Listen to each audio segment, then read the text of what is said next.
Стартовал конкурс 15 октября. Конкурс называется «Знание лектор».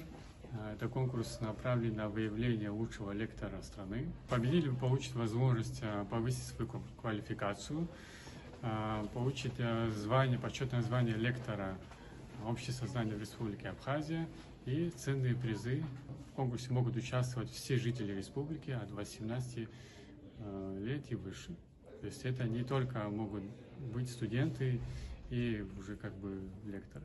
Данная площадка дает возможность выбрать несколько направлений.